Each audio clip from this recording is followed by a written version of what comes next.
തെണ്ടി വേറെ ഇല്ല എന്ന് ഈ സംഘാടകരുടെ മനസ്സിലുണ്ട്. കാരണം 1 മണിക്കൂർ തീ തീറ്റിച്ച് ഞാൻ കലിപ്പ് തീരും വരെ ഞാൻ നാണം കെടുത്തും കേട്ടോ.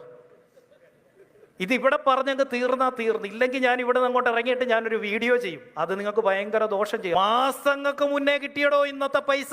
ഇന്നിപ്പം ഞാൻ പൈസ മേടിച്ചില്ലായിരുന്നെന്ന് ഇരിക്കട്ടെ, ഇതുവരെ ഈ പ്രോഗ്രാം കഴിഞ്ഞ പൈസയെങ്കിൽ ഉച്ചയ്ക്ക് ഞാൻ വെച്ച ജാട വല്ലതും കാണിക്കാൻ പറ്റുമോ? എന്താ ഉച്ചയ്ക്ക് ഞാൻ ജാട കാണിച്ച് ഓൾറെഡി കിട്ടാനുള്ള എൻ്റെ വെട്ടി വീണു. ഇനി ഞാൻ പറയുന്നതാ ടേംസ് ആൻഡ് കണ്ടീഷൻ.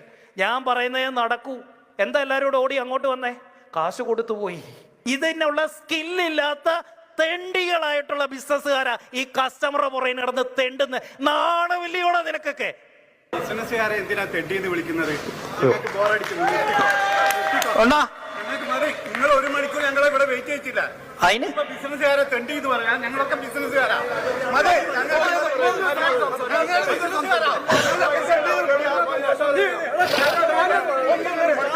എടോ തന്നെ വിളിച്ചോ ഞാൻ?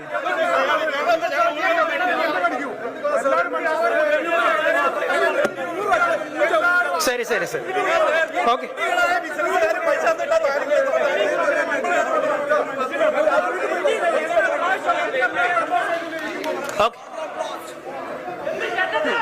Yes, I am a businessman.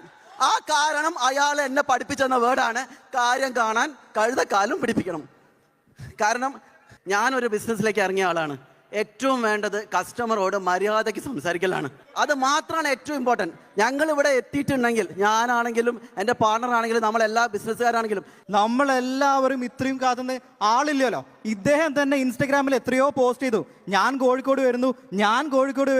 ഇതൊരു 100-500 തവണ പോസ്റ്റ് ചെയ്തു. നമ്മൾ ഫേസ്ബുക്കിലും എല്ലായിടത്തും നമ്മൾ പോസ്റ്റും ചെയ്യുന്നുണ്ട്.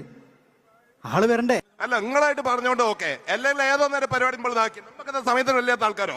1.5 മണിക്കൂർ ഇയാൾ പൈസ വാങ്ങിട്ട് നമ്മളെ വെയിറ്റ് ചെയ്തിട്ട് പ്രതികരിക്കേണ്ടപ്പോഴാണ്.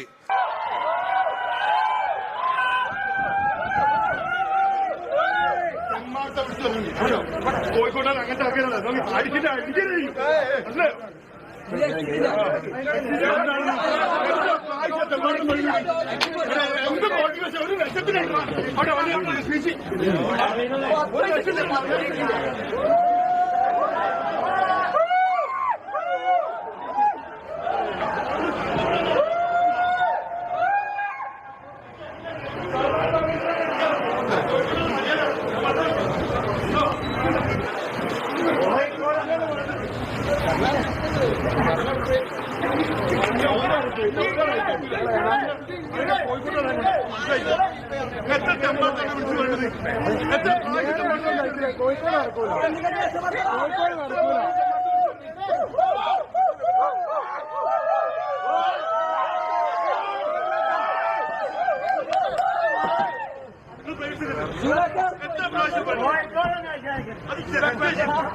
ഷൂട്ടിംഗ്